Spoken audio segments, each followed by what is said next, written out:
इनमें हम कहते हैं एक होता है प्राथमिक लैंगिक, क्या होता है भाई? प्राथमिक लैंगिक, एक होता है द्वितीय, कौन सा होता है भाई? द्वितीय। दोनों में अंतर क्या है? जो पहले बना वो प्राथमिक, बाद में बना वो द्वितीय, हैं? Yes sir. ऐसा होता है? तो क्या होता है भाई? प्राथमिक या द्वितीय में अंतर क्या है?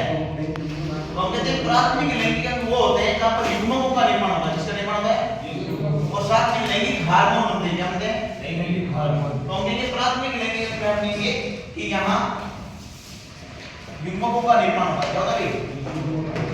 युग्मकों का निर्माण होता है और साथ में हम कहेंगे हार्मोन बनेंगे। क्या बनेंगे भाई? हार्मोन। कौन से? लैंगिक हार्मोन। लैंगिक हार्मोन बोले तो सेक्स हार्मोन बनते हैं। अब अगर हम बात करेंगे प्राथमिक लैंगिक अंग कौन से हैं, तो अगर मेल टेस्टिस, क्या होते हैं भाई? टेस्टिस। अब टेस्टिस आपको दो स्ट्रिंग दिखेगी, एक तो ये दिखेगी, एक में अंतर क्या भाई? अगर एक टेस्टिस है कितना है भाई? उसके लिए यूज करेंगे ये, यानी ये हम कहेंगे सिंगुलर है। क्या है भाई? सिंगुलर है, एक वचन है, और ये दो के लिए यूज करते हैं भाई। दोनों टेस्टिस के लिए ये यूज करेंगे और एक के लिए ये यूज करेंगे। अगर फीमेल में देखें हम, तो फीमेल में हम कहते हैं होती है ओवेरी। क्या होती है भाई? ओवेरी। अगर द्वितीयक लैंगिक अंगों की बात करें तो हम कहते हैं यहाँ पर युग्मकों का निर्माण तो नहीं होता, लेकिन ये युग्मकों के परिवहन में सहायता करते हैं। किसमें करते हैं? युग्मकों के परिवहन में सहायता करते हैं, निषेचन में सहायता करते हैं। किसमें करते हैं? तो हम कहेंगे ये अंग युग्मकों की परिवहन निषेचन में सहायता कर। ठीक है, अब कौन कौन से हो गए भाई जो सहायता करेंगे? जैसे हमने कह दिया पहले से एपिडिडाइमिस है, वास एफरेंस है, वास डिफरेंस है, रेडियोटेस्टिस है। वैसे ही महिलाओं के अंदर कौन से होंगे? फैलोपियन ट्यूब है, गर्भाशय है। ठीक है, वो सारे क्या है? द्वितीयक लैंगिक। ठीक है, हम कहेंगे अगर नर में बात करें, किसमें बात करें भाई? नर में। तो नर में हम कहेंगे आपके सबसे पहले हम बात कर लेते हैं विष्णुधारिता। क्या होती है भाई? विष्णुधारिता। ठीक है, हम कहेंगे वासा एफरेंस, एफरेंस वासा डिफरेंस। ठीक है, इसके अलावा हम कह सकते हैं सीसन। क्या बोल सकते हैं? सीसन। इसमें हम कहेंगे कुछ सहायक ग्रंथियां भी आएगी। क्या आएगी भाई? सहायक ग्रंथियां। ग्रंथियों में कौन सी आएगी? शुक्राशय। क्या आएगा भाई? शुक्राशय। प्रोस्टेट। क्या आएगा भाई? प्रोस्टेट। और एक आएगी बल्बो यूरिथ्रल। क्या आएगी भाई? Bulbo urethral. इसका दूसरा नाम क्या है? काउपर। क्या नाम है? शुक्राशय कितने हैं? एक जोड़ी, एक प्रोस्टेट एक, सिर्फ एक। कितनी? एक। बल्बो यूरिथ्रल एक जोड़ी। अगर महिलाओं में बात करें हम, ठीक है, मादा के अंदर, तो मादा के अंदर ये सबसे पहले आती है आपकी फैलोपियन ट्यूब। कौन आती है भाई? फैलोपियन नलिका या फैलोपियन ट्यूब। इसके अंदर कौन सा ऊतक होता है? पक्षमार्गी। कौन सा होता है भाई? और मीट के अंदर 10 में से 7 और ऊतक है। ठीक है, आगे बात करते हैं हम, आगे आएगा गर्भाशय। क्या आएगा भाई? गर्भाशय के बाद में आएगी गर्भाशय ग्रीवा। क्या आएगी? गर्भाशय ग्रीवा। उसके बाद में आएगी योनि। क्या आएगी भाई? योनि। ठीक है, अब इसके साथ में हम कहेंगे इसके अंदर कुछ बाह्य जननेंद्रियां भी सम्मिलित है। क्या भाई? बाह्य जननेंद्रियां। बाह्य जननेंद्रियों के अंदर आप देखोगे लेबिया मेजोरा है, लेबिया माइनोरा है, क्लाइटोरिस है, वो सारे किसमें आएंगे? बाह्य। तो हम कहते हैं कि ये वाला जो भाग है, जैसे मेल के अंदर हम देखें टेस्टिस और फीमेल में ओवेरी, ये हम कहते हैं युग्मकों का निर्माण करते हैं और साथ में कुछ हार्मोन बनाते हैं, जैसे टेस्टोस्टेरोन है, एस्ट्रोजन है, उनका निर्माण करते हैं। लेकिन इनके अंदर युग्मक तो नहीं बनते, लेकिन युग्मकों का परिवहन इन्हीं के द्वारा होता है और साथ में निषेचन में सहायता करता है। कोई पूछेगा सर शुक्राशय कैसे करेगा?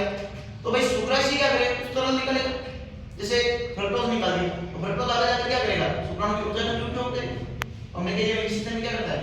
सहायता करता है। अब ये पूछेंगे सर गर्भाशय, तो भाई निषेचन के बाद में गर्भ रुकेगा कहां? गर्भाशय में। योनि, तो शुक्राणु जाएगा कहां से? योनि के थ्रू जाएगा। योनि से गर्भाशय गिरवा, गर्भाशय गिरवा से गर्भाशय, गर्भाशय से फैलोपियन ट्यूब और फैलोपियन ट्यूब के खुले हुए भाग जिसको हम बोलते हैं क्रोमोसोम्स होंगे, उसी प्रक्रिया को क्या बोलते हैं? ये बात है ना सब तो विकास। अब लैंगिक अंगों के विकास के अंदर हम बात करें तो हम कहते हैं कि अपने भ्रूण के अंदर 3 प्रकार के जनन स्तर होते हैं, एक्टोडर्म, मेसोडर्म और एंडोडर्म। तो जब गर्भ अवधि चल रही होती है यानी अंत्य गर्भाशय अवधि, कौन सी अवधि? अंत्य गर्भाशय अवधि, यानी जब भ्रूण का परिवर्तन हो रहा होता है उस वक्त जो मेसोडर्म होती है उस मेसोडर्म से हम कहते हैं कि जनन अंगों का निर्माण होता है, जनन अंगों का निर्माण होता है। तो सबसे पहली बात हम ये लिखेंगे कि भ्रूणीय परिवर्तन के समय, कब भाई? भ्रूणीय परिवर्तन के समय, और इस समय को हम क्या कहते हैं? अंतः गर्भाशयी अवधि। क्या बोलते हैं भाई? अंतः गर्भाशयी अवधि। अगर इंग्लिश में बात करें तो हम कहेंगे इंटर यूटेराइन लाइफ, ठीक है। इस टाइम हम कहेंगे जो आपके भ्रूणीय मेसोडर्म, कौन से भाई? भ्रूणीय मेसोडर्म से लैंगिक अंगों का निर्माण होता है। इसका निर्माण कभी? लैंगिक अंगों का निर्माण होता है, ठीक है। अगर हम बात करें नर के अंदर, इसके अंदर बात करें भाई नर में, तो हम कहेंगे नर के अंदर सबसे पहले हम प्राथमिक अंग की बात करते हैं, तो हम बात करते हैं वृषण की। किसकी बात करते हैं भाई? इसको हम क्या बोलते हैं? टेस्टिस। क्या बोलते हैं भाई? टेस्टिस। और मादा के अंदर बात करें तो मादा के अंदर हम कहेंगे होती है ओवरी। क्या होता है भाई? ओवरी यानी अंडाशय, ठीक है। अब ये बात होती है कि जब भ्रूणीय अवस्था में बन रही है, ठीक है, ये अंग हमने बड़ भ्रूणीय अवस्था में तो शरीर में होंगे कहां पर? हम कहेंगे शरीर भित्ति के अंदर होंगे, या हम कह सकते हैं उदर गुहा में। कहां होता है? उदर गुहा। तो हम कहते हैं इन अंगों का निर्माण होता है जो कि उदर गुहा में होता है। कहां होता है? उदर गुहा। उदर गुहा में। अगर हम लोग नर में टेस्टिस की बात करें तो हम कहते हैं कि टेस्टिस का 8वें महीने के टाइम पे ये हम कहेंगे धीरे-धीरे नीचे की ओर एक थैलीनुमा संरचना होती है जिसको हम बोलते हैं वृषणकोश। क्या बोलते हैं? स्क्रोटम। क्या बोलते हैं? स्क्रोटम। उसके अंदर आ जाते हैं। अब क्यों से नहीं आता कि ये वृषण है, ये उदर गुहा में क्यों नहीं रहे, वृषणकोश में क्यों आए? तो ये तो इंशाल्लाह दे रहे कि भाई का तापमान है वो 2 से 2.5 डिग्री कम होना चाहिए। क्यों होना चाहिए? तो कई ये कहते हैं कि शुक्र जनन के लिए आवश्यक है। तो भाई शुक्र जनन तो हमारे शरीर के तापमान पे क्यों नहीं हो पाता? क्योंकि हम कहते हैं कि हमारे शरीर के अंदर, नर के शरीर में लगभग डेली 10 की घात 12 शुक्राणु होते हैं। कितने होते हैं? 10 की घात 12। यानी अगर हम लिखें 2 3 4 5 6 7 8 9 10 11 12 कितने सारे शुक्राणु डेली बनते हैं, ठीक है। 10 की घात 12 10 तो खरबपति है, ठीक है, गरीब नहीं है, खरबपति है। तो भाई साहब अब देखिए हम कह रहे हैं इतने सारे शुक्राणु बनते हैं तो हमें कितने कोशिका विभाजन चाहिए, और ज्यादा कोशिका विभाजन होंगे तो हमारी शरीर की कोशिकाएं सोचेगी कोई ना कोई या तो कैंसर हो रहा है या कुछ उल्टा सिस्टम हो रहा है। तो शरीर की जो सामान्य तापमान पर है उस पे हमारी बॉडी इसको मान्य नहीं करेगी, इसको कहेगी जाओ बाहर।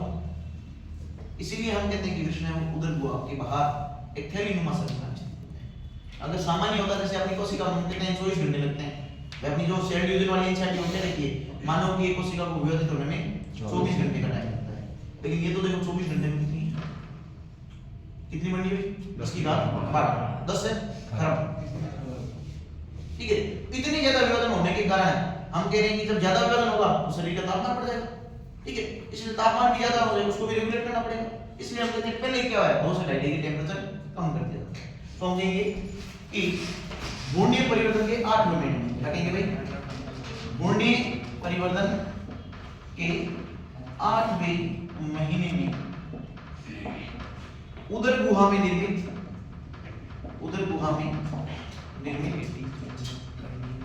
वृषण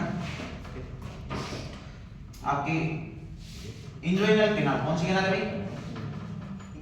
इंजोइनल कैनाल के द्वारा उदर गुहा के बाहर थैलीनुमा संरचना, कौन सी संरचना भाई? थैलीनुमा संरचना, इसका नाम क्या है?